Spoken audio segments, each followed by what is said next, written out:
దేవుని పరిశుద్ధ నామానికి మహిమ కలిగింది గాక. మీకు అందరికీ శుభావందనాలండి. సంఘస్థులందరికీ, అదేవిధంగా యూట్యూబ్ ఛానల్ చూస్తున్నాం మీకు కూడా శుభావందనాలు. ఈరోజు దేవుని మాట మనం వింటే ఏమవుతుంది? ఏంటంటే ఏమవుతుందండి? దేవుని మాట వింటే ఏమవుతుంది? మనకే ఏమవుతుంది చెప్పండి? ఏమవుతుంది అమ్మ? ఏమవుతుందమ్మా? దేవుని మాట అంటే ఏమవుతుంది? మనకే అనేక మేళ్ళు జరుగుతాయి, ఆశీర్వాదం పొందుకుంటాం. అదేవిధంగా దేవుని యొక్క మహిమ, కృప, కనికరం అన్నీ మన మీద హెచ్చుగా ఉంటుంది. దుష్టుడి యొక్క ఆలోచన నుండి, క్రియ నుండి దేవుడు మనం తప్పిస్తాడు. యూట్యూబ్ ఛానల్ చూస్తున్న ప్రతి ఒక్కరు మీరు స్కిప్ చేయకుండా చూడండి. ఎందుకంటే మంచి మంచి మాటలు దేవుడు మీకు అందిస్తున్నాడు. మాట్లాడేవాడు నేను కాదు, దేవుడు. కాబట్టి ప్రతి ఒక్కరు స్కిప్ చేయకుండా చివరి వరకు చూసి దేవుని యొక్క ఆశీస్సు పొందుకోవాల్సిందిగా ప్రభు గారిని మనం చేస్తున్నాం. షేర్ చేయండి, కామెంట్ చేయండి. అదేవిధంగా అనేక మందికి తెలియపరచండి, సబ్స్క్రైబ్ కూడా చేసుకోండి. దేవుని మాట వింటే మనకి ఏమవుతుందో కొన్ని విషయాలు మనం చూద్దాం. మన దేవుని మాట వినడమే కాదు, ఎలా ఉండాలంటే విశ్వాసంతో ఉండాలి. మాట వింటే సరిపోద్దా? మా పలానా దగ్గరికి వెళ్ళరా అంటే అక్కడికి వెళ్ళిపోయాక నిలబడడానికి ఏముంటుంది? ఏముండదు, ఏం జరగదు పని, అంతే కదండి. మా పలానా దగ్గరికి వెళ్ళి అన్నట్టు టక్కుని వెళ్ళిపోతాయి. ఎందుకు వెళ్ళమన్నాడు ఏంటి అడగకుండా మనం వెళ్ళిపోయానుకో ఎలా ఉంటుందండి? అక్కడ పని జరగదు, టైం వేస్ట్, అక్కడికి వెళ్ళడం వేస్ట్, ఇవన్నీ ఈ విధంగా వేస్ట్ అయిపోతాయి. కాబట్టి ప్రతిదీ మనం చక్కగా అర్థం చేసుకుని ఆ దేవుని మాట మనం వినవలసిందిగా ప్రభు గట మనం చేస్తున్నాం.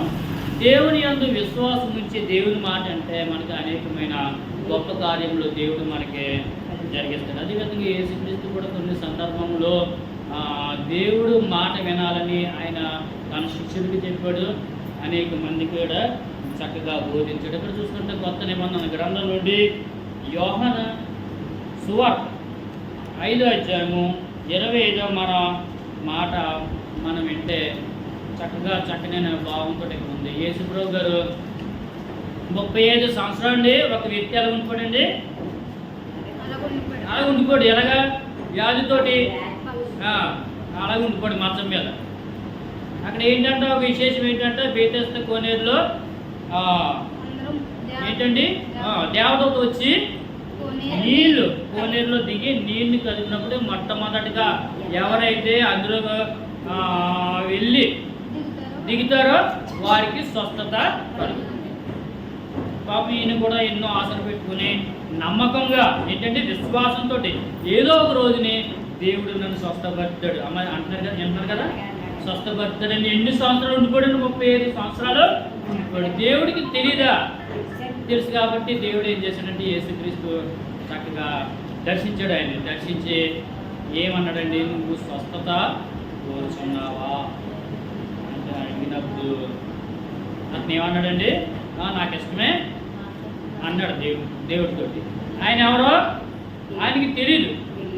యేసుక్రీస్తు అనే విషయము ఆయనకి తెలియదు, దేవుడు అనే విషయము ఆయనకి తెలియదు. కానీ స్వస్థపడి కోరుచున్నావా అని అడిగినప్పుడు అతను ఒక విషయం చెప్తున్నాడు యేసుక్రీస్తుకి.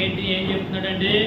అవును ఓ పెద్దయినా మరి నేను స్వస్థపడదామని అనుకుంటున్నాను, కానీ దేవుడు వచ్చి తన దూతను పంపినప్పుడు ఆ కోనేరులోకి వచ్చి నీటికి కదిపినప్పుడు నేను దిగుదాం అనుకుంటున్నాను. అంత చదవకుండా చెప్తున్నాను, ఎందుకంటే మా చదువు చెప్పడం అంటే బాగోదు. కాబట్టి నేను దిగుదాం అనుకుంటున్నాను కానీ దిగలేకపోతున్నాను. ఎందుకంటే నాకన్నా ముందర ఎవరొకరు వచ్చి దిగిపోయి వాళ్ళ స్వస్థతతోటి ఇంటికి వెళ్తున్నాడు అనేసి చెప్పడం జరిగింది. అప్పుడు యేసుక్రీస్తు ఏమన్నాడంటే, అక్కడ చదవండి, మీరు చక్కగా చదవండి, నేను చెప్తూ ఉంటాను, మీరు చదివినప్పుడు అప్పుడు దేవుడు చక్కనైన మాట అన్నాడు. నువ్వు స్వస్థత పొందాలని విశ్వాసంతో అంటున్నావంటే, అవును ప్రభా మీరు ఎవరో మాకు తెలియదు, కానీ నాకు ఎంతో ఆశ ఉంది, అందుకే ఇన్ని సంవత్సరాల నుండి నేను ఉన్నాను అన్నప్పుడు ఏమన్నాడండి దేవుడు? నీవు నీ కొడుకుని ఎత్తుకుని ఏమన్నాడండి? నడువుము అన్నాడు. అమ్మ మీరు అందిస్తూ ఉంటారు నాకు. ఏమన్నాడండి? నీవు నీ కొడుకు ఎత్తుకుని నడుమన్నే ఎలా లేచాడండి? దిక్కుమని లేచిపోయి ఏం చేశాడండి? ఆ మూటమ్మలు అన్నీ సర్దేసుకుని ఎక్కడికి వెళ్ళిపోడండి? వెళ్ళిపోడు. స్వస్థపరిచిన వాడు ఆయనకి తెలియదు. ఎవరన్నారో ఏదో ఒక వ్యక్తి వచ్చాడు, ఒక వ్యక్తి వచ్చి ఆయన దగ్గరికి ఏదో అన్నాడు, పడమన్నాడు. పడమంటే ఏంటంటే స్వస్థత జరిగిందట. జరిగినట్టు ఆ వ్యక్తి వెళ్ళిపోవడం జరిగినట్టు ఆ రోజు ఏ రోజు పంపం మునిగిపోయి ఏ రోజు అంటే ఆ రోజు విశ్రాంతి దినం. ఏ దినమమ్మా? ఉంటారు కదా కాకుల్లాగా. ఎవరు ఉంటారండి? లోకులు. ఎవరండి? శాస్త్రులు, పరిచర్యలు. వీళ్ళ పని ఏంటంటే తప్పుల్ని ఎదగడం, తప్పు చేసేవాడిని శిక్షించడం. ఆ పని అదే. ఏంటంటే తప్పుల్ని ఎదగడం, వాటిని శిక్షించడం. ఆనందం మాట. చాలామంది అంటారు కదా సునకానందం మీద అంటారు కదా, అలాగా వాళ్ళకి ఏంటంటే ఒక ఆనందం మాట.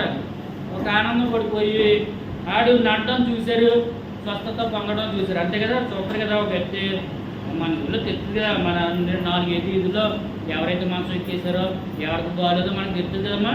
అదేవిధంగా శాస్త్రుల పరిచయంలో అతన్ని చాలా సంవత్సరాల నుండి చూస్తున్నారు కానీ ఏం చేస్తారో వెళ్ళిపోతారు, పక్కన నుండి వెళ్ళిపోతున్నారు కానీ అతను సాయం చేయడం లేదు, ఏం చేయడం లేదు. కానీ తప్పు పట్టేశారు. తప్పు పట్టిన వెంటనే వెళ్ళి బాబు నువ్వు చాలా మంచివాడు, ఇదేంటి నడిచేస్తున్నావు నువ్వు అంటే మీకు వివరంగా చెప్తున్నాను. ఏంటి మంచం మీద ఉన్నవాడు, ఆ కోనేరు దగ్గర ఉన్నవాడు, అక్కడ ఎవరో పెడతా తింటున్నావు నువ్వు, ఎవరో ఏమన్నా ఇస్తే నువ్వు అక్కడ అన్నీ తీసుకుని నువ్వు బతుకుతున్నావు కదా, ఒక్కసారి నీకు ఈ స్వస్థత ఎలా వచ్చింది అనేసి వాళ్ళు ప్రశ్నించిన వెంటనే ఎంత డౌటే.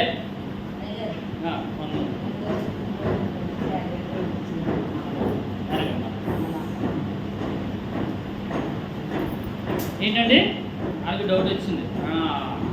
పాపం నుంచి అర్థం చేసి ఉంటాడు అనేసి వీళ్ళకి ఏంటమ్మా పాపం గారు అర్థమవుతుంది కదా, చక్కగా అర్థమైపోయింది. కానీ ఆ నోటంట ఆ మాట రప్పించడానికి ఎందుకంటే సాక్ష్యం కావాలి. ఎవరికండి? శాస్త్రులు పరిచయాలకి ఏం కావాలి? సాక్ష్యము కావాలి. సాక్ష్యం ఉందనుకుంటే చక్కగా హింసించడానికే వాళ్ళకి పని సులువైపోతుంది. అందుకే ఏంటంటే ఆ నోటు ద్వారా రప్పిద్దాం అనేసి, బాబు ఏంటి నువ్వు ఎలా స్వస్థపడిందో, ఎవరో నిన్ను వచ్చి స్వస్థపరిచారు అని అడిగినట్టే, ఏమో నాకు తెలియదయ్యా, ఒక వ్యక్తి వచ్చాడు ఈ విధంగా అన్నాడు అని అంటే పరుపెత్తుకుని లేమని ఎలమన్నాడు అని అంటే నాకు ఒకలాంటి బలం వచ్చి, ఒకలాంటి శక్తి వచ్చి నేను లేచి దిగ్గుమని లేచి నేను నడిచాను. నడిచి నాకు ఎవరో తెలియదు, ఆయన ఎవరో నేను ఎప్పుడు చూడలేదు ఆయన్ని. ఒక వ్యక్తి వచ్చాడు ఎలాగ నన్ను స్వస్థపరిచాడు అంటే, అయితే కొనుక్కుని ఒకసారి ఏమన్నా నీకు ఏమైనా సమాచారం తెలిస్తే ఎంత చెప్పు మాకు అని చెప్పినప్పుడు ఆ వ్యక్తి ఏం చేశాడంటే అలా తిరుగుతున్నట్టు కొన్ని రోజులకి మళ్ళీ యేసుప్రభు గారు పెంచడం జరిగింది. అప్పుడు ఆ వ్యక్తి ఏం చేశాడంటే మామూలుగా సింపుల్గా చెప్పేస్తున్నాడు, ఎందుకంటే యూట్యూబ్ ఛానల్లో చూస్తున్నారు కాబట్టి వాళ్ళకి మన చదివి చెప్తే వాళ్ళకి సెలవు వచ్చి ఏం చేస్తారండి చక్కగా దాన్ని ఇంకా స్కిప్ చేశాడు. కాబట్టి చూసాడేంటి, చూసి నన్ను స్వస్థపరిచినాడు దేవుడు యేసుక్రీస్తు అనే విషయం తెలుసుకుని శాస్త్రులు పరిచర్యలోకి ఆ విషయము చెప్పడం జరిగింది. జరిగిన వెంటనే యేసుక్రీస్తు దొరికేశాడు. ఎలాగంటే అడ్డంగా రెడ్ హ్యాండెడ్గా దొరికేశాడు. రెడ్ హ్యాండెడ్గా దొరికేస్తే అప్పుడు ఏం చేశారంటే రాజులు పరిచర్యలు వచ్చేసి యేసుక్రీస్తుని అడిగారు, నువ్వు ఏ అధికారంతో ఎలాగ చేసావు, ఎందుకు చేసావు అని యేసుక్రీస్తుని నిలబెట్టడం జరిగింది. అదైనా సరే ఎప్పుడు చేసావు నువ్వు? విశ్రాంతి దినం నువ్వు చేసావు. అక్కడ చూడండి, యూదులు విశ్రాంతి దినం నువ్వు ఎందుకు చేసావే? నీకు ఎవరిచ్చారు అధికారం? యేసుని హింసించారు. హింసించడానికి చిత్రవద చేశారు మాటల ద్వారా. అయితే యేసు ఏమంటున్నాడంటే, దేవుడు ఏమంటున్నాడు, నా తండ్రి నాకు ఇది వరకు పని చేయుచున్నాడు. నేను రాకముందు నా తండ్రి అయిన దేవుడు తన ప్రవక్తల ద్వారా వాళ్ళ ద్వారా ఏం ద్వారా ఆయన తెలియపరిచాడు. కానీ స్వయంగా నన్ను పంపించాడు దేవుడు ఈ లోకానికి. నాకు అధికారం ఇచ్చాడు దేవుడు, నా తండ్రి నాకు అధికారం ఇచ్చి నన్ను చెప్పమన్నాడు. కాబట్టి నేను చెప్పాను, నేను బాగు చేశాను, నేను స్వస్థపరిచాను. మీకేంటయ్యా బాధ? అన్నట్టు దేవుడి సమాధానము చెప్పడం జరిగింది. అప్పుడు జనసమూహం ఎక్కువ ఉండడం వల్ల దేవుడు ఏం చేశాడంటే ఆయన్ని చంపేద్దాం, ఏంటంటే దేవదోషణ చేసేది. ఏం చేసాడమ్మా దేవదోషణ? నేను దేవుని కుమారుడు అని చెప్పాడు. అక్కడ చెప్పిన వెంటనే అది చెప్పి ఎవరికే అధికారం లేదు అంతేనమ్మా. దేవుని నామాన్ని వ్యర్థంగా నచ్చరించకూడదు. దేవుని నామాన్ని వ్యర్థంగా నచ్చరించిన వాడిని నిర్దోషిగా దేవుని యొక్క ఆజ్ఞ ఉంది కాబట్టి దేవుని కుమారుడు అని అతను చెప్తున్నాడు. దేవదోషం చేశాడు కాబట్టి చంపేద్దాం అని నిర్ణయం చేసుకుని వాళ్ళు ఏం చేయడం చంపడానికి ప్రయత్నించినప్పుడు దేవుడు ఏం చేశాడంటే దేవాది దేవుడు తప్పించుకుని ఏముందండి వెళ్ళిపోయాడు. అక్కడ చూడండి ఏముందండి, వారి కూడా ఉందా లేకపోతే ఇల్లు కూడా ఉందా? పోయేను, తప్పించుకుని పోయాను, పారిపోలేదు. ఏం చేశాడండి అలాగా తప్పించుకుని వెళ్ళిపోయాడు. ఎందుకంటే ఎందుకు వెళ్ళిపోయాడండి దేవుడు? ఆయన సమయం రాలేదు. అబ్బా అర్థమైంది మీకు? దేవుని యొక్క సమయము ఇంకా రాలేదు, కొద్ది సమయం ఉంది. ఆ సమయంలో ఆయన ఎలా సాగకూడదండి, ఒక ఎముక కూడా ఎరగకూడదు. ఆయన వచ్చిన కార్యము నెరవేరదు. కాబట్టి దేవుడు ఏం చేశాడంటే అక్కడ నుండి ఎస్కేప్ అవ్వడం జరిగింది. కాబట్టి ఈ పరిస్థితిలో దేవుడు ఒక మాట అన్నాడు. చూడండి 5వ అధ్యాయం 25 వచనం చదువుతారండి. మీతో చదివిస్తున్నాను కాబట్టి ఒకసారి మీరు కూడా యూట్యూబ్ వారు మీరు కూడా చక్కగా బైబిల్ తెరిచి కొత్త నిబంధన గ్రంథం నుండి యోహాను సువార్త 5వ అధ్యాయం 25 మాట మనం చదువుకుందాం. మృతులు దేవుని కుమారుని శబ్దము విను గడియ వచ్చుచున్నది. మృతులు దేవుని కుమారుని 24 చదవండి. 24 చదవండి. నా మాట విని నన్ను పంపిన వాని యందు విశ్వాసముంచువాడు నిత్య జీవము గలవాడు. నిత్య జీవము మనం పొందుకోవాలంటే, దేవుని యొక్క పరలోక రాజ్యం మనం పొందుకోవాలంటే ఎవరి మాట వినాలి? ఏ దేవుని మాట వినాలి? యేసుప్రభు గారి మాట వినాలి. తండ్రి అయిన దేవుడి మాట, సృష్టికర్త అయిన దేవుడి మాట మనం వినాలి. విన్నప్పుడు మనం ఎక్కడికి వెళ్తామండి? ఎలా వినాలి? విశ్వాసంతో, అంటే అపనమ్మకములో కాకుండా, అపనమ్మకంతో కాకుండా నమ్మిక కలిగి. విశ్వాసం అంటే ఏంటమ్మా? నమ్మకం, అంతేనా? నమ్మకం కలిగి మనము దేవుని యందు విశ్వాసం ఉంటే మనం ఏం పొందుకుంటామండి? నిత్య జీవమును పొందుకుంటాం. అంటే నిత్యము మన జీవించే లక్షణమును మనం కలిగి ఉంటాం. అంటే ఎక్కడ? పరలోక రాజ్యం. అంటే దానికి వ్యతిరేకమైన మాట ఏంటండి? నిత్య జీవం లేనిది ఉంది, అంతే కదండి. నిత్య జీవం అక్కడ ఉందంటే నిత్య జీవం లేనిది ఒకటి ఉంది. అది ఏంటంటే పాతాళం. ఏంటమ్మా? నరకము, పాతాళము. చనిపోయిన వాళ్ళందరూ ఎక్కడికి వెళ్తారండి? నరకానికి వెళ్తారు. ఎక్కడికి వెళ్తారండి? పాతాళంలోకి వెళ్తారు. పాతాళం నుండి తీర్పు తీర్చబడిన తర్వాత నరకంలోకి వెళ్తారు. అర్థమైంది మీకు? జాగ్రత్త అబ్జర్వ్ చేయండి అమ్మా. పాపం ఎవరండి అర్థం చేసుకుంటున్నారా? ఇప్పుడు మనం చనిపోయిన వాళ్ళందరూ ఎక్కడికి వెళ్తామండి? మనం వెళ్దాం. మనం ఎక్కడికి వెళ్తామండి? పాతాళంలో పోతుందా? మనందరూ ఎక్కడికి వెళ్తాం? ఎక్కడికి వెళ్తాం? మనందరూ పరదేశికి వెళ్తాం. ఎక్కడికండి? దేవుని యందు విశ్వాసం నుంచి దేవుని మాట మనం వింటే ఎక్కడికి వెళ్తామండి? పరదేశికి వెళ్తాం. మనము దేవుని మాట వినకుండా, దేవుని లక్ష్య చేయకుండా మన ఇష్టానుసారంగా ఇక్కడ జీవిస్తే ఎక్కడికి వెళ్తామండి? పాతాళంలోకి వెళ్తాం. తర్వాత తీర్పు తీర్చబడిన తర్వాత పరదేశం నుండి ఎక్కడికి వెళ్తామండి? పరలోకానికి వెళ్తాం. అర్థమైందమ్మా? జాగ్రత్తగా అబ్జర్వ్ చేయండి. పాతాళంలో ఉన్న వాళ్ళు తీర్పు తీర్చబడిన తర్వాత లాస్ట్ తీర్పు ఉంటుంది. ధవళ సింహాసనం మీద దేవుడు కూర్చుని అంత్య తీర్పు ఉంటుంది. ఆ తీర్పు జరిగిన తర్వాత ఎక్కడికి వెళ్తారండి? నరకలోకంలోకి వెళ్తారు, పాతాళంలో. అర్థం చేసుకున్నారు మీరు బాగానే? అది మన సబ్జెక్టు మనం చక్కగా అర్థం చేసుకుని దేవుని మాట వినవలసిందిగా ప్రభు పేట మనం చేస్తాం. ఈ విధంగా నా మాట వింటే మీరు నిత్య జీవము కలవారు అవుతారు. తర్వాత చదవండి.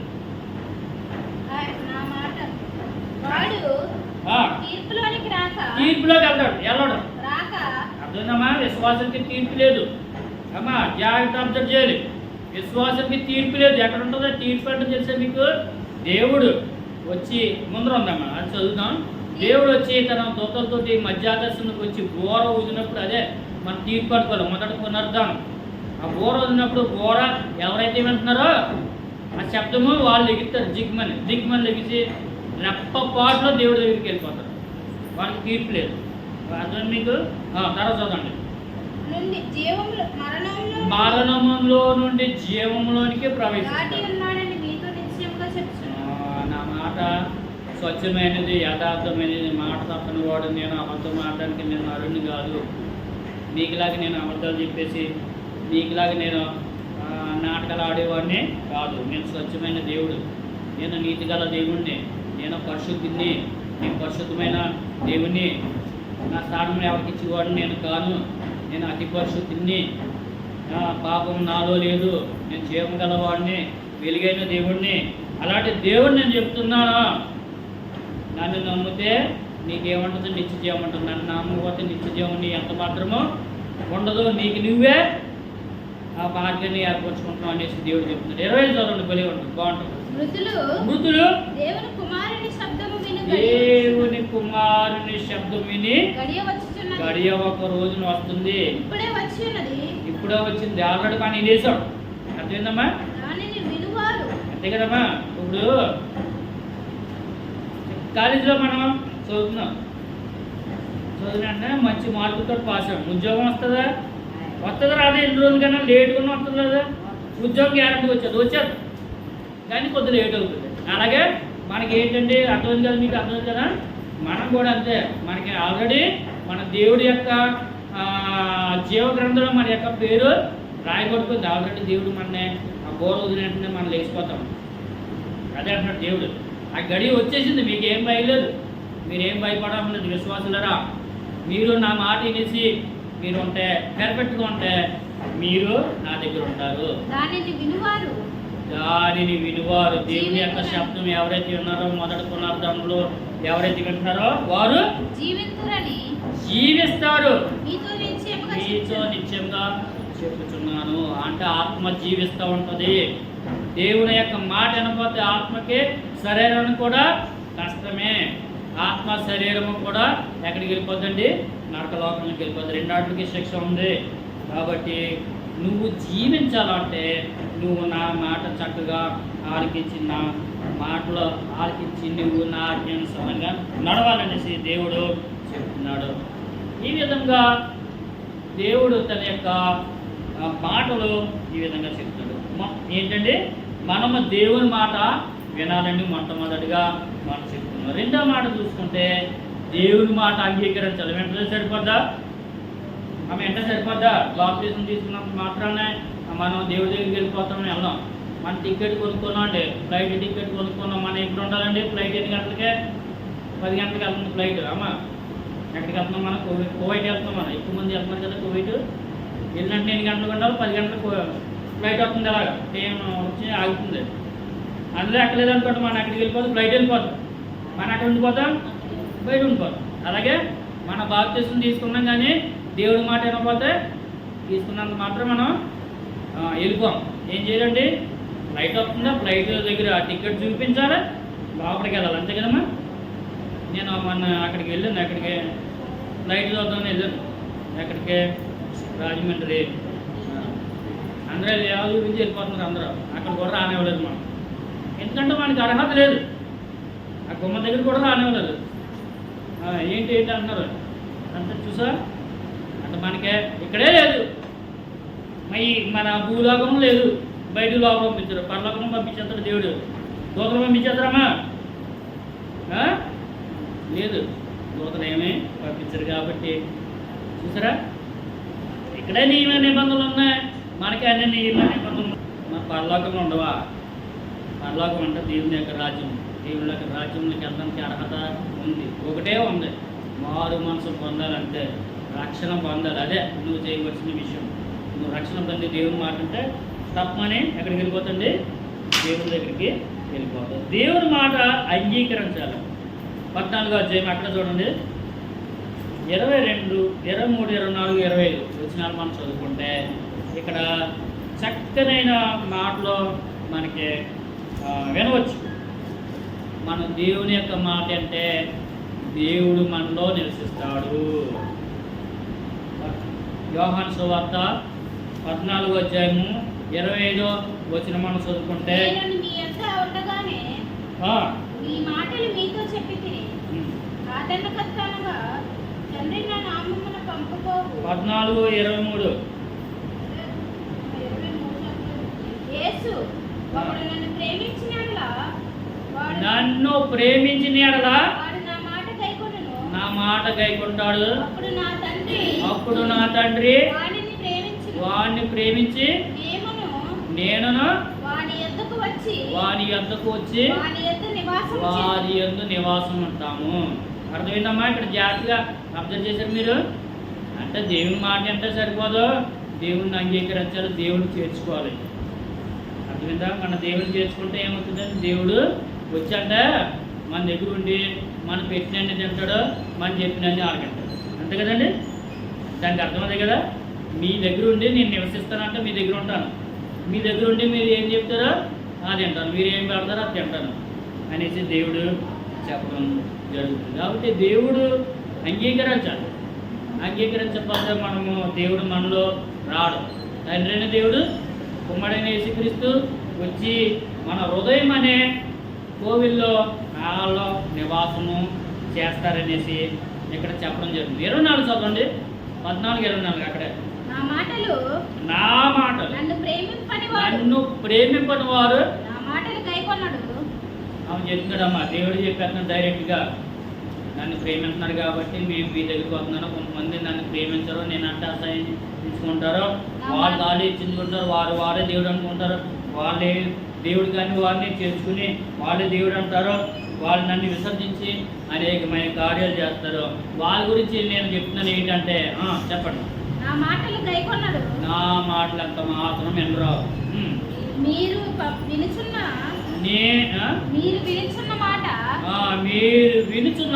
నా మాట కాదు, నన్ను పంపిన వాడిని దేవుని మాటే. ఇక్కడ నేను మాట్లాడుతున్న మాట నా మాట కాదు, దేవుని యొక్క మాట. ఎవరు చెప్తున్నారండి? దేవుడు నాతో చెప్తున్నాడు కాబట్టి నేను ఎవరితో చెప్తున్నాను? సంఘంతో చెప్తున్నాను. యూట్యూబ్ ఛానల్ చూస్తాను, మీతో చెప్తున్నాను. నేనేం మాట్లాడుతున్నాను, నేనేమి దీని గురించి స్పెషల్గా రాసుకోలేదు. ఇక్కడికి వచ్చి నిలబడ్డాను, దేవుడు నాకు చెప్తున్నాడో నేను మీకు చెప్తున్నాను. అర్థమైందా? అదేవిధంగా యేసుక్రీస్తుకి ఎవరు చెప్తున్నారండి? తండ్రి అని దేవుడు చెప్తున్నాడు.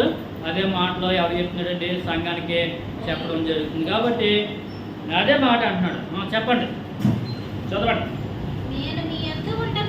నేను మీ యొద్ద ఉండగానే మీతో చెప్తున్నా కానీ అనేక మాటలు మీ యొద్ద ఉన్నాను కానీ అనేకమైన మాటలు మీకు చెప్పారు కానీ మీరు వినలేదు. మీరు వినలేదు కానీ నేను వచ్చేసాను, తండ్రి అయిన దేవుడు పరిపాలన చేశాడు. అదేవిధంగా ఈ లోకానికి నేను వచ్చాను, నేను వెళ్ళిపోయిన తర్వాత ఆదానికి అంతైన దేవుడు ఎదుర్కొంటున్నాడు. ఎంత ప్రేమమైనా తెలిసిన దేవుడు అనేక మంది రక్షించడానికి కూడా దేవుడు ఉత్తరవాదైన దేవుడిని ఈ లోకంలో పంపించాడు. మన మధ్యలో ఉన్న దేవుడు ఎవరండి? చాలా పవర్ఫుల్. ఎవరండి? పరిశుద్ధాత్మైన దేవుడు. ఎవరండి? మన దగ్గర ఎవరున్నాడండి? పరిశుద్ధాత్మైన దేవుడు, చాలా పవర్ఫుల్.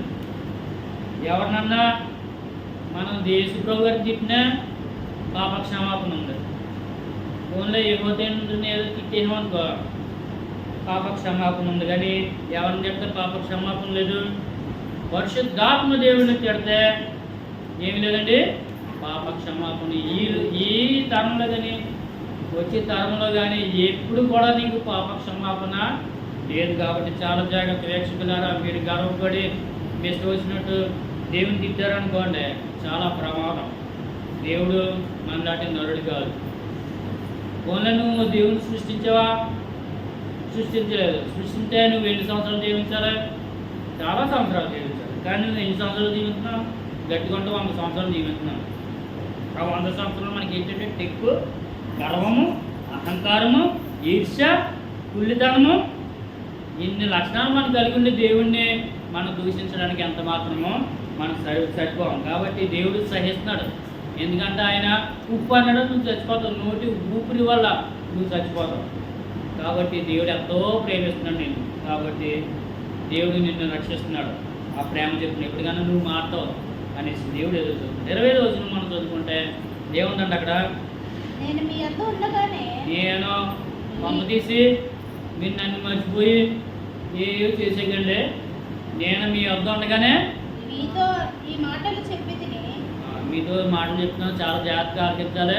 ఆదరణకర్త ఎందుకంటే నేను సజీవులకి దేవుడికి కానీ మృతులకి దేవుడిని కాదు. చచ్చిపోయిన వెంటనే దేవుడు ఎవరో తెలిసిపోతాడు మనకి వాక్యాన్ని బట్టి, అంతే కదమ్మా. ఎందుకంటే మన ఆత్మ వేరవుతుంది, మన శరీరం ఎప్పుడు ఉండిపోతుంది. మన రెప్పపాట్లోనే ఎక్కడికి వెళ్ళిపోతాండి? చేరవలసిన ప్రదేశానికి వెళ్ళిపోతాం. నీతిమంతులు ఎక్కడికి వెళ్తారు? పరదేశంలోకి వెళ్తారు. అనీతిమంతులు ఎక్కడికి వెళ్తారు? పాతాళంలోకి వెళ్తారు. కాబట్టి దేవుడు ఎవరో తెలిసిపోతాడు. ఏమంటారు మీరు? గట్టి చదవాలి మీరు. ఆదరణకర్త అనగా అనగా 25 నేను మీ యొద్ద ఉండగానే మీతో ఈ మాటలు చెప్పి నేను ఈ మాటలు చెప్తున్నాను. ఆదరణకర్త అనగా తండ్రి నా నామమున పంపబోవు పరిశుద్ధాత్మైన దేవుడు సమస్తం మనకి నేర్పిస్తాడు, వింటాడు, మన దగ్గర ఉండి అన్నీ చక్కగా మనని నడిపిస్తూ ఉంటాడు. కాబట్టి దేవాది దేవుడు అనే దేవుడు మన దగ్గర ఉన్నాడు. ఇప్పుడు నన్ను నడిపిస్తున్న దేవుడు ఎవరండి? పరిశుద్ధాత్మ అనే దేవుడు నాలో ఉండి ఆయన ఆత్మ ద్వారా మన ఆత్మతో మాట్లాడి మీతోటి చెప్పేస్తున్నాడు, బోధిస్తున్నాడు. కాబట్టి మీరేంటున్నారు? మీరు ఆత్మ ద్వారా అంగీకరించేలా చేస్తున్నాడు దేవుడు. ఆ దేవుడు ఎవరండి? ఆధారకర్త అయిన దేవుడు. కాబట్టి ఆ దేవుడు మిమ్మల్ని చక్కగా తన యొక్క మార్గంలో నడిపిస్తున్నాడు. కాబట్టి మీరందరూ నడవాలి. మనం దేవుని మాట వింటే సరిపోదు, కానీ ఆ మాట చెప్పిన మనం నడవాలనేసి రెండో మాటగా మనం చదువుకున్నాం. ఫస్ట్ మాట ఏంటంటే దేవుని మాట వినాలి, దేవుని మాట అంగీకరించాలి. మూడోది చూసుకుంటే దేవుని ఆత్మతో నడిపించబడి ఉండాలి. అంటే దేవుని ఆత్మ కలిగి ఉండి మనం దేవుని ఆత్మను కలిగి ఉండి ఆత్మ ద్వారా మనం నడవాలని, దేవుని మాట విని ఆత్మ వినే మాట కలిగి దేవుని మాట వినే ఆత్మ కలిగి ఉండాలి. మూడోది ఏంటంటే మళ్ళా కట్ చేద్దాం. మూడో మాటగా దేవుని మాట వినే ఆత్మ కలిగి ఉండాలి. మొదటి యోహాను సువార్త పత్రిక మొదటి యోహాను రాసిన పత్రిక 4వ అధ్యాయం 4 నుండి 6 చదువుకుంటే మన చక్కనైన మాటలో మనకి ఇక్కడ తెలియబడుతుంది. దేవుని మాట వినే ఆత్మ కలిగి ఉండాలి అనే విషయము మొదటి యోహాను పత్రిక 4వ అధ్యాయం 4 నుండి 6 వరకు. చిన్నపిల్లలారా మీరు దేవుని సంబంధులు. చిన్నపిల్లలు అంటే ఎవరండి? వీళ్ళు కాదు, మనందరం దేవుని యొక్క పిల్లలమే. మనం నేర్చుకున్న వాళ్ళందరూ చిన్నపిల్లలే కదమ్మా.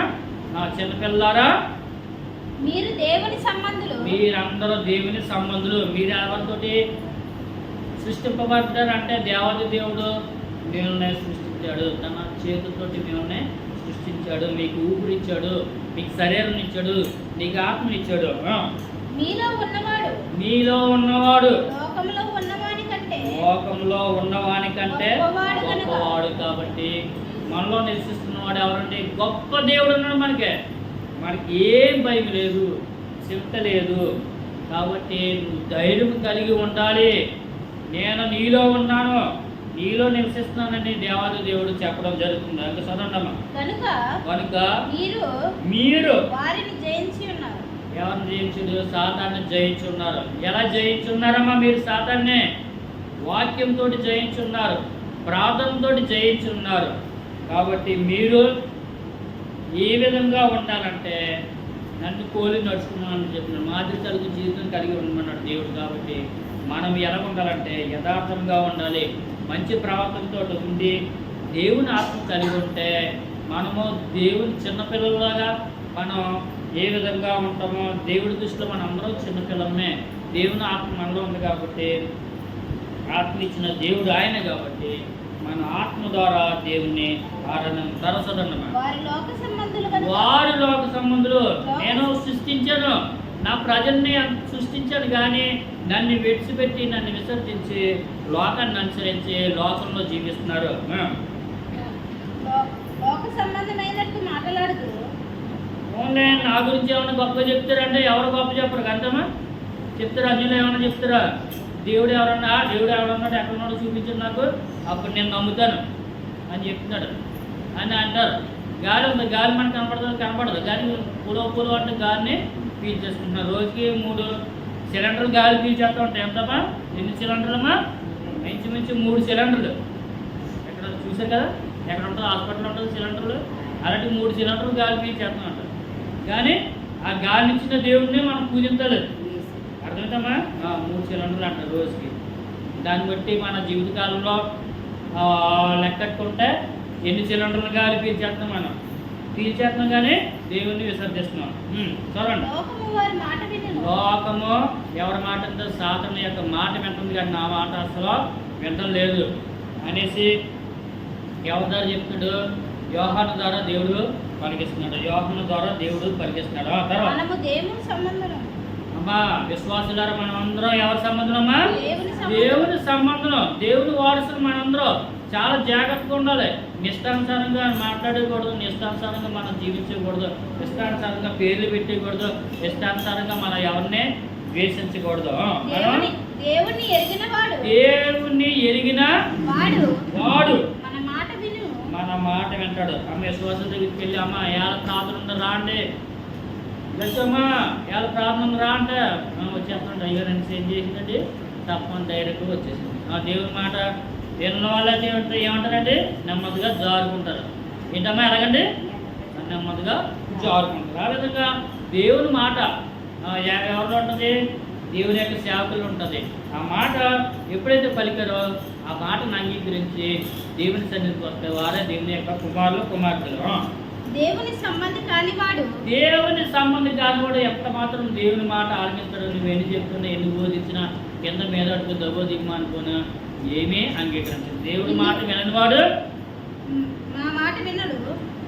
ఎవరు చెప్పిన దేవుడు దిగి వచ్చినా చెప్పినా ఆలకించడం. ఆలకించడమా? దేవుడి మాట ఆలకించరు. శాస్త్రుల పరిస్థితులు ఏమన్నా దేవుడి మాట ఆలకించారా? ఒక్కడు కూడా, ఆ యూదులు కూడా ఆలోచించలేదు. ఏం చేశారు? చక్కగా సిలువుకి ఆఫ్ చెప్పారు దేవుడిని. అర్థమైందా? సిలువ వేస్తారు. ఎందుకని? దేవుడు ఆడతాడు కొద్దిగా ఎక్కువైపోయాడు. నీకు అర్థమైందా? ఎందుకు? కుళ్ళి అసూయ. అబ్బా పాపం గారు అర్థమైందా? మనకన్నా కొద్దిగా ఎక్కువ ఎవరన్నా ఎదిగారు మనం ఏం చేస్తామండి? ప్రార్థన చేస్తాం. ప్రభువా యేసయ్య, ఆడు చూసేవాడికి కారిచ్చో, చక్కగా ఇల్లు ఇచ్చో, ఫుడ్ ఇచ్చో, ఎన్ని ఇచ్చో, నాకేమీ ఇవ్వలేదనేసి మనం ఏం చేస్తామండి? కుళ్ళి ప్రార్థన చేస్తాం. ఆ విధంగా మనం ఏం చేస్తామండి? అసూయ ప్రార్థన చేస్తాం. ఈ విధంగా మనం చూసుకుంటే మనలో ఏముందండి? అసూయ, కుళ్ళి, ద్వేషం ఏమన్నా అన్నీ విడిచిపెట్టాలి. మనం విడిచిపెట్టినప్పుడు దేవుని కుమారులు అనబడతాం. మనం యేసుప్రభు గారికి ఆ కుళ్ళు ఉంటే, అసూయ ఉంటే ఏమన్నండి? దేవుణ్ణి ఎవరో హింసించలేరు, దేవుణ్ణి ఎవరో శిక్ష విధించలేరు. దేవుణ్ణి ఎవరన్నా చిలుక అప్పచెప్పగలరా? ఎవరో అప్పచెప్పలేరు. ఏ అధికారము ఎవరికి లేదు. ఇందువలన మనము సత్యస్వరూపమైన ఆత్మ ఏదో భ్రమపరచు ఆత్మ ఏదో తెలుసుకునిచున్నాం. దేవుడు దేవుడు కాని వాళ్ళు ఎవరో మనకు తెలియదు, కానీ మనకు తెలుసు. అసలైన దేవుడు ఎవరో తెలుసా? తెలీదా? విశ్వాసులారా, అసలైన దేవుడు ఎవరో తెలుసు మనకే? ఎందుకు తెలుసు? దేవుడు మనలో ఉన్నాడు. మన దేవుడిని అంగీకరించాం, వాక్యాన్ని అంగీకరించాం. అది ఎందుకు వాక్యం ఉండను? వాక్యం దేవుడు ఎంత ఉంటుంది? వాక్యమే దేవుడు. వాక్యం మనం చూస్తున్నాం కాబట్టి దేవుడు మనలో ఉన్నాడు, నివసిస్తున్నాడు. మన హృదయమైన కోవుల్లో ఆయన తండ్రి అయిన దేవుడు మనలోకి వచ్చి, ఆయన వాక్యం ఎప్పుడైతే అంగీకరించామో ఆయన మనలోకి వచ్చి, యోహాను సువార్త 14 23, 24 చూస్తే అందులో ఉంది కదా. ఎప్పుడైతే మనం ఆయన ఎంత విశ్వాసం ఉంచామో ఆయన మనలోకి వచ్చేస్తాడు. మనలో ఉండి ఆయనే నడిపిస్తూ ఉంటాడు. ఆయనే మనకి మార్గం చూపిస్తున్నాడు. కాబట్టి మనం ఏం చేయాలంటే ఆయన మార్గంలో మనం నడవాలి. అమ్మ వాడందమ్మా, వాడ దానికి స్టీరింగ్ ఉంటుంది. వాడికే స్టీరింగ్ ఉంటుంది. వాడ ఎలా తిప్పితే తిరుపతి వాడ స్టీరింగ్ ఉండదు, చుక్కానే ఉంటుంది. వెనకాల ఏముంటుందమ్మా? వాడ వెనకాల ఉంటుంది. చొక్కాని ఏం చేస్తుందండి, ఎడమవైపు తిప్పితే కుడివైపు తిప్పుతుంది, కుడివైపు తిప్పితే ఎలా తిప్పుకోనుకోండి, ఎలా తిప్పుతుంది, ఎలా తిప్పుతుంది ఏంటండి, దాన్ని బట్టి నడిపిస్తాడు వాడు. సముద్రంలోకి వెళ్ళిపోయిన తర్వాత అన్నీ ఆగిపోయినాయి అనుకోండి, దిక్సూచులు అన్నీ ఆగిపోయినాయి అనుకోండి, వాడెక్కడికి వెళ్తుందండి, ఎక్కడికి వెళ్దాం అమ్మా, వాడ నడిపించి నావిడికి వెళ్దాం, దారి తెలీదు, అవి ఎలా నడిపిస్తాడంట, దిక్సూచిని చూసి బట్టి వాడు కాలిక్యులేట్ చేసి ఏం చేస్తాడండి, అది ఎప్పుడే ఎక్కడ చూపెడుతుంది, నార్త్ సైడ్కి చూపెడుతుంటుంది, దక్షిణ ఉత్తరం దక్షిణం తూర్పు పడ ఆ 4 దిశలు చూపెడుతుంది. ఎక్కువ మెయిన్ ఏంటంటే ఉత్తరం దిశన చూసుకుని ఆ కాలిక్యులేట్ చేసి ఆ వాడిని నడిపిస్తూ ఉంటాడు. అదేవిధంగా మనం దేవుడు ఉంటే దేవుడిని మనం ప్రార్థన చేసినప్పుడు దేవుడే మనని నడిపిస్తాడు. కాబట్టి ఆ చొక్కాని మనలో లేకపోతే మనము నడలేము. ఆ చొక్కాని అంటే వాక్యము, ఆ వాక్యమే మనలో లేదనుకోండి, ఆ షిప్ ఏంటి వాడ అనేది మన జీవితం ఎక్కడికి వెళ్ళిపోతుంది, నడు సముద్రంలో మునిగిపోతుంది. కాబట్టి మనం ఏం చేయాలంటే దేవుని యొక్క ఆజ్ఞ ప్రకారం మనం నడిస్తే మన గమ్యానికి చేరుతాం. లేకపోతే మనం ఎక్కడికి వెళ్తామండి, అక్కడ ఉండిపోతాం అనేసి మీకు తెలియపరచడం జరుగుతుంది. మళ్ళీ ఇంకా ఉందమ్మా, ప్రియులారా మనం ఒకరినొకరిని ప్రేమించుకోలేదు.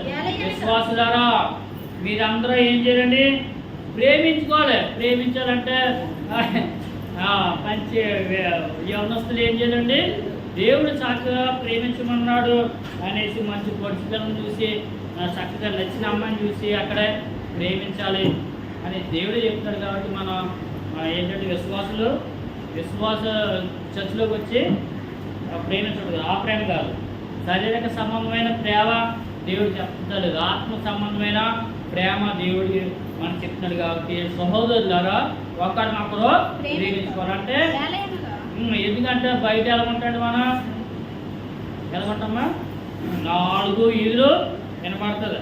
మన ఇక్కడ వస్తే ఎన్ని ఈదులమ్మా, 4 ఈదులు వినపడుతుంది. కానీ ప్రార్థన చేయమంటే ఒకే ఆ పక్కన మనిషికి వినపడుతుంది. 4 మనుషులు ఉన్నారనుకో, ఎవరికండి పక్క మనిషికే ప్రార్థన వినపడదు. కానీ మనం అరిసామంటే ఎన్ని ఈదులేమా, 4 ఈదులు నొప్పుతారు. అమ్మ బాబో పలానా వ్యక్తి సువర్తమ్మ, లేకపోతే ఎవరండి మార్తమ్మ, లేకపోతే ఎవరో పేరు చెప్తున్నారంట, పేర్లు ఉన్న వాళ్ళు ఎవరో బాధపడకండి, మామూలుగా చెప్తాను, పలానా ఏంటండి పలానా ఎంత గట్టిగా వచ్చిందో ఆవిడ పక్కన నడుతారన్నమాట. 4 వీధులు ఏమో నడుతారమ్మా, పాపం గారు వచ్చింది సువర్తమ్మ కదా,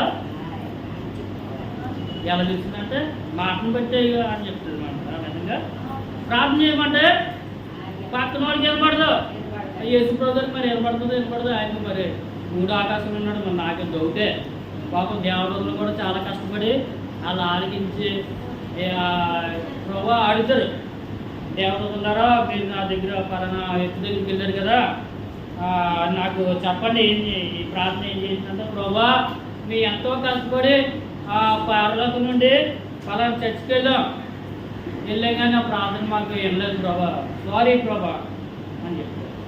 నిజంగానా అని అడుగుతాడు దేవుడు. కాబట్టి మనం ప్రార్థన చేసినప్పుడు ఏ విధంగా చెయ్యాలి, బిగ్గరగా చెయ్యాలి అంటే దేవుడికి వినపడదా, మృత రహస్యాలని ఏంటిన దేవుడు ఏదన్నా ఆయనకి సాధ్యమే. కాబట్టి ప్రతి ఒక్కరు మీరు దేవుని అందు విశ్వాసం ఇచ్చి దేవుణ్ణి అంగీకరించి ఆత్మానుసారంగా నడవలసిందిగా ప్రభుపేట మనం చేస్తున్నాం. మొత్తం 3 మాటలు మనం చెప్తున్నాం. మనం దేవుని మాట వినాలి, 2వ మాట దేవుని మాట విని మనము దేవుని అంగీకరించాలి, 3వది ఏంటంటే ఆత్మానుసారంగా దేవుని మాట చెప్పిన మనం నడవాలి అనేసి ఈ 3 మాటలు మనం చెప్పుకున్నాం. చాలా మాటలు ఉన్నాయి కానీ సింపుల్గా 3 మాటలు మీకు చెప్పాను. దేవుడి పరిశుద్ధమైన మాటలు మన ఇంట్లో బహుగా దీవించి ఆశీర్వదించింది గాక. ఆమేన్. మీకు అందరికీ వందనాలు. యూట్యూబ్ ఛానల్ చూస్తున్న మీకు కూడా శుభవందనాలు. మన ఛానల్లో సబ్స్క్రైబ్ చేసుకుంటే అనేక మంది షేర్ చేయండి.